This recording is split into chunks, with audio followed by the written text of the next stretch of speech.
So today's webinar topic is how to cut your corporate giving processing time by 70%.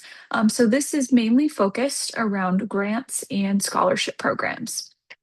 So I'll give you a little rundown of what we do here at Reviewer and kind of why we're hosting this webinar.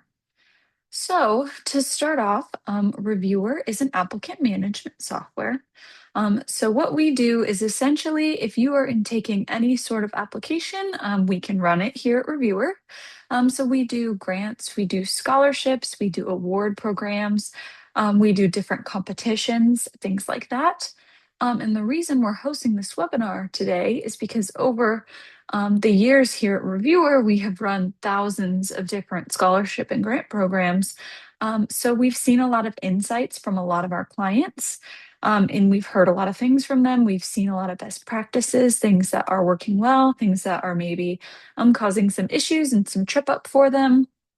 So our goal is to kind of just shed some light on those and also give some solutions. So, a little bit of an intro to me. My name is Callie. I run all of our marketing efforts here at Reviewer. And the reason I'm hosting this webinar is to kind of give some insights on what we've been seeing in the marketing space when it comes to grants and scholarships, and just some things we've been seeing going on. So, that being said, we are going to hop right in.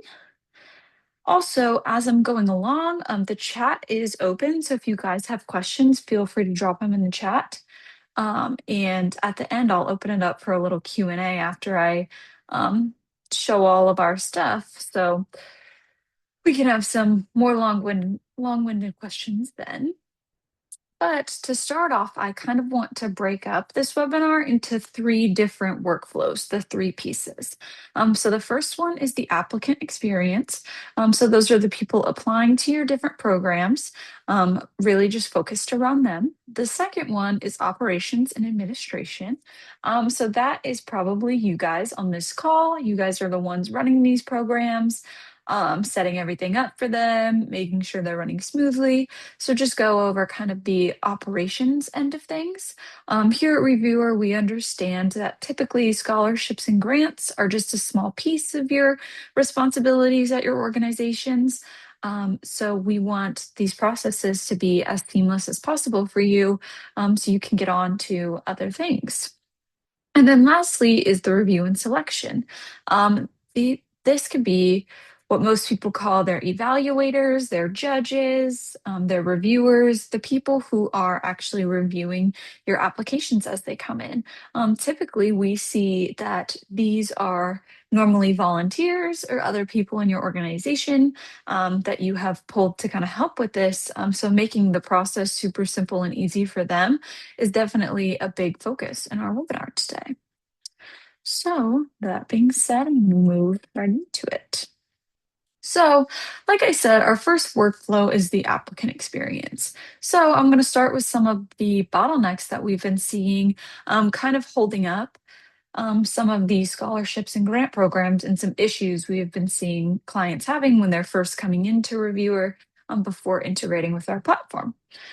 So the first one is lots of word templates and email submissions. So this is a very manual style of doing things, having them send in their email submissions and use different templates in different web forms, things like that. The issue with this is actually data security, especially if you are collecting any sensitive information from either your grantees or students applying for your scholarships, maybe things like tax information or social security numbers. Using these web forms, things like maybe Google Forms, is definitely questionable when it comes to keeping their data safe. And then also email submissions, things can get lost, things can go to spam, you may never see them, all sorts of issues like that. And then zero visibility on status. So as you know, if you are using some of these different web forms, not being able to see the status of those and where people are at and if they have started and not completed. Also just the lack of ability to be able to, start their application realize they don't have something that they need and they need time to get that, they typically would then have to restart their application. So just not being able to see where they're at with all of that. And then we have kind of the document loop, which is if you're using a lot of tools to kind of pull things together. Things get lost in threads, emails get sent and lost, all sorts of different documents, spreadsheets. It gets pretty messy. And then the last thing is just no standardization, maybe from year to year and maybe with your applications in general. So, no, we're going to go on to some solutions to some of these. So, our first one we're going to start with is professional application portal. So, this is like basically somewhere where it's all in one. You're not hacking a bunch of tools together. You just have everything there right in one place. This is also really convenient with for login purposes. Applicants can log in, they can save and log out, they can come back. And if you do have a program where people are applying year to year, their information will still be saved, so they won't have to redo it every year, which is nice. Eligibility screening and pre-qualifications. So here at Reviewer, we actually have an eligibility screening feature. Essentially, what we had been seeing happen was applicants filling out applications, getting all the way through it, and then you guys receive that application and realize they aren't actually eligible for it. They aren't eligible for the scholarship or the grant that's being given out. So they're taking a lot of their time to fill all that out, and then you guys are taking the time to score it and stuff to realize maybe they aren't actually eligible. So being able to screen beforehand before they even submit the application and let them know, like, oh, you don't qualify for this before they spend all that time filling it out. Automating supporting document collections. So this may be automatically sending out reminders for requests for things like transcripts, things like rec letters, any type of financial statements that you may need for your program. And then just overall automated updates in general. So automatically sending out 3 days before your applications are due to the people who haven't completed them, just reminding them that they're coming up. Or if you're collecting references, automatically sending reminder emails to people they have listed as references to fill that out for you, is a super simple thing, but it can go a long way.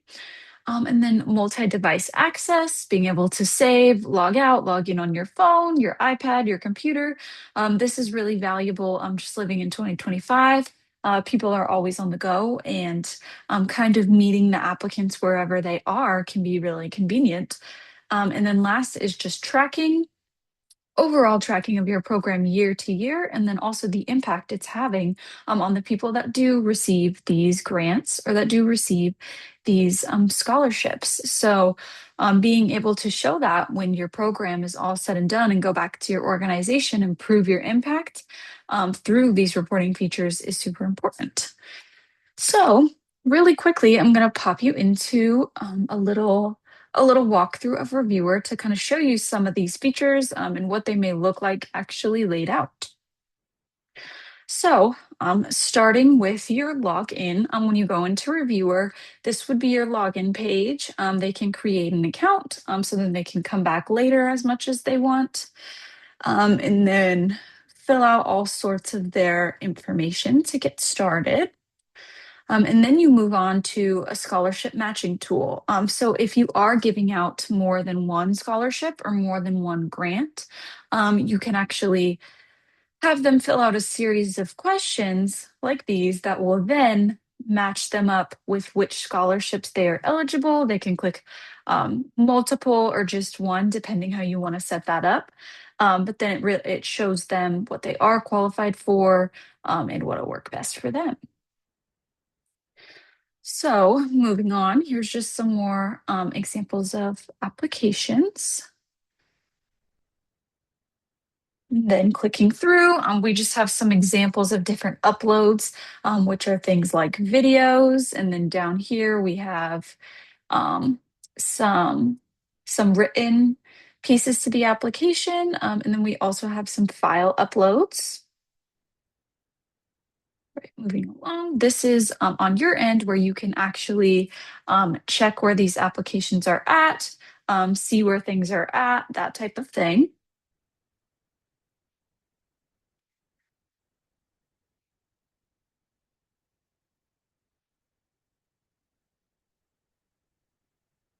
All right, move back to our second workflow. So, our second workflow here is the operations side. So, this is you guys. So, this is some of the issues that we've been seeing on the operational side that are kind of slowing things down. The first one is just manual data entry.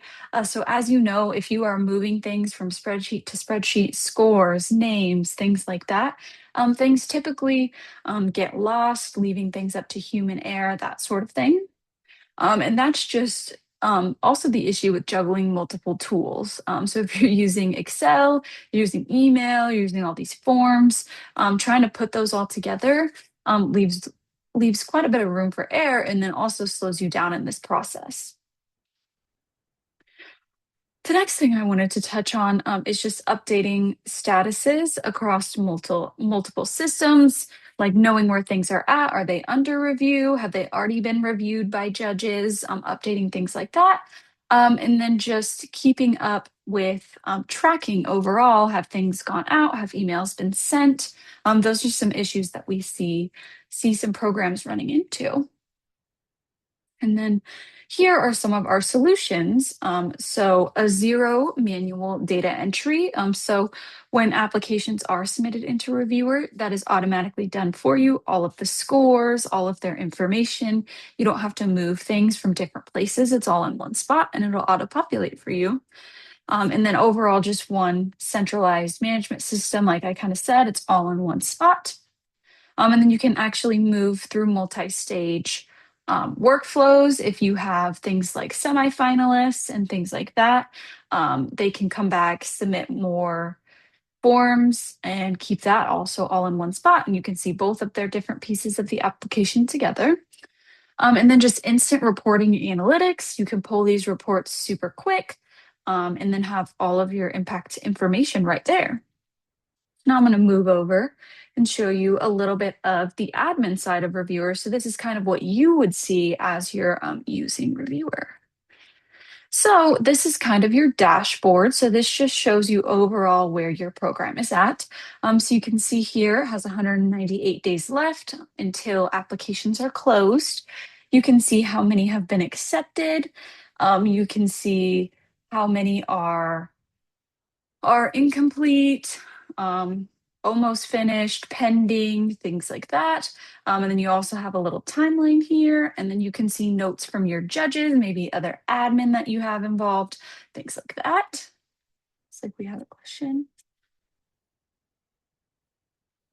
Yeah, so reviewer, so technically how our kind of pricing and setup works is essentially you pay a certain amount for the reviewer license. And then once you have that license, you can run as many scholarships, awards, grant programs, things like that as you want within that licensing. And then you are also on top of that charged per submission. So that's kind of how our pricing model works here. It's a great question. Let me pop us through the dashboard really quick.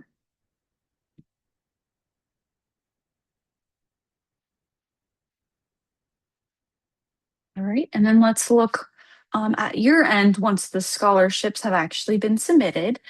So here you can see different groups. You can see if they have been accepted, where all the applications are at. And then you can actually just click into them. You can hop right in. You can see all of the information that they have submitted. You can see any comments or questions. You can leave comments for them. If they're missing a piece, you want to leave a comment, it will notify them that you've left a comment so they can go back in, maybe add something they possibly would have missed. All right, and then these are the attachments. So anything they uploaded, whether that's a transcript or any type of information, a resume, you'll be able to see all of those right here and open them up. So as you can see, it just opens up right here in Reviewer. So there's no downloading and pulling these forms out or anything like that.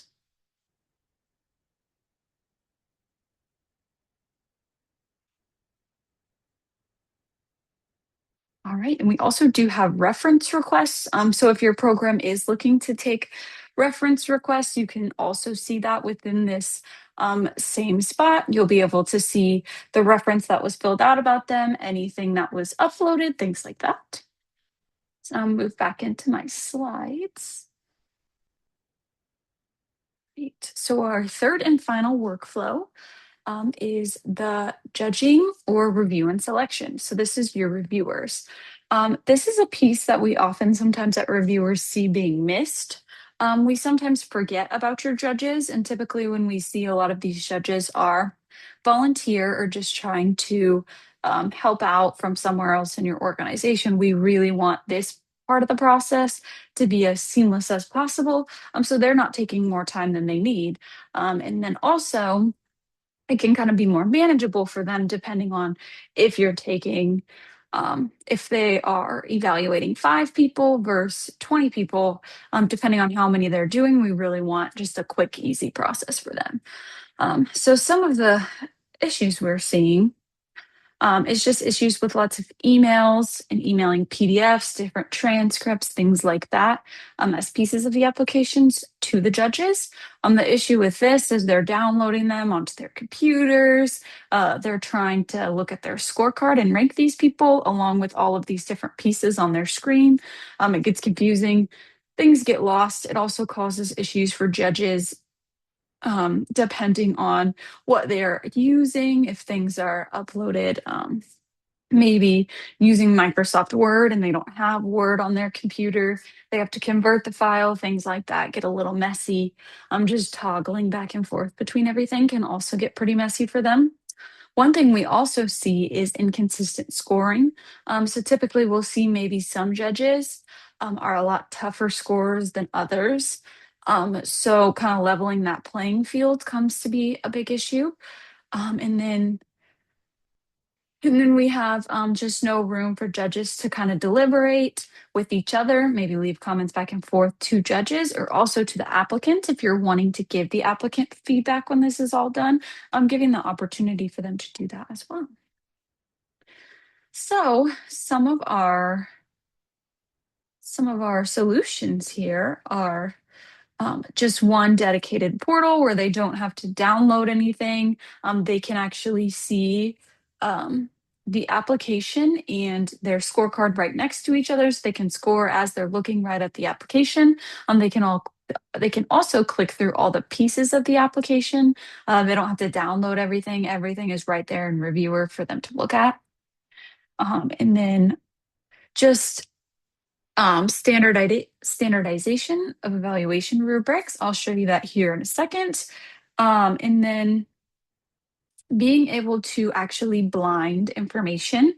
So say that your judges actually are maybe you don't want them to know things like school names, or there might be some sensitive information like a social security number that you might actually want to blind from your judges just because maybe they don't need that information or it's personal. Giving that opportunity for data security, and then also for biased if your judges possibly know the people they may be scoring, depending on your organization. If we have a question.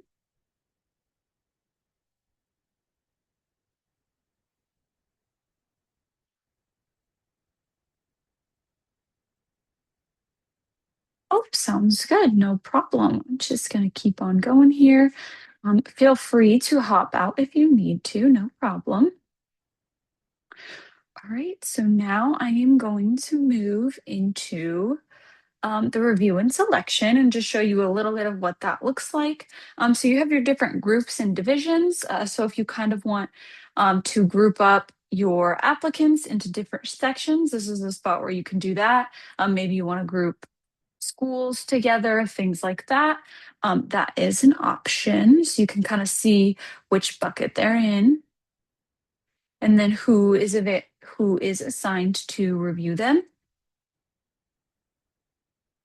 Then you can actually manage the assignments. So you can either manually set up who you want to evaluate who, or you can also auto assign it. As you can see here, you just put in your minimum number of reviewers, so how many times should this be reviewed, the submission, things like that. And then you can just auto assign. So your judges randomly get assigned people, which is typically a pretty fair way of doing it. And then you can see how many submissions they've done and kind of where they're at with everything, which is pretty awesome. And then I wanted to move into the process right here. As you can see, this is the blinding of information. So maybe you want to keep out things like name, what team they're on, what school they have. You can blind that information from your judges. And then this is an example of some of the information blinded. As you can see on the left side is the student's application, and then on the right is actually your scorecard. There is an example where you can actually view the different forms right here within Reviewer, the different attachments you might have. And then one final piece that I wanted to show in here. You can see what each of your judges ranked those people if they are being ranked by multiple reviewers. All right, and then this is our score normalization. So essentially how it works is the issue that I brought up with some reviewers maybe being tougher than others. You might have tougher judges and tougher scorers. So a way to kind of normalize that and level the playing field. As you can see here, Judge Judy's average score she gave any of all of her submissions was a 23.8. And as you can see, Tony over here, the average score he gave to his submissions was 34.1. So obviously you are going to want Tony to score your application and not Judge Judy because she's a tougher scorer. So the way to kind of neutralize that and even it out is essentially you take the judges average score and that is considered a 1. So anybody they score that scores higher than that would be above that, and then lower than that would be below. So say somebody scores maybe higher than the 34.1, then their score might be like a 1.3, depending on how much above that average they are. So then you actually do get your true winner based on the judging. So to kind of wrap this all up, this is kind of the complete transformation. Like I said, we need all three aspects to kind of pull this together. So we have the applicant experience, operations, and then review and selection. So we feel like all of these pieces, when streamlined and working together, we feel like they really produce the best results. And it's not just one that can carry the whole program. We need to think of our applicants, obviously, you guys that are running these programs, and then your judges for sure. At the end of the day, we really know that these programs are affecting your community or students. So we really want to make sure that these processes are as great as possible for them.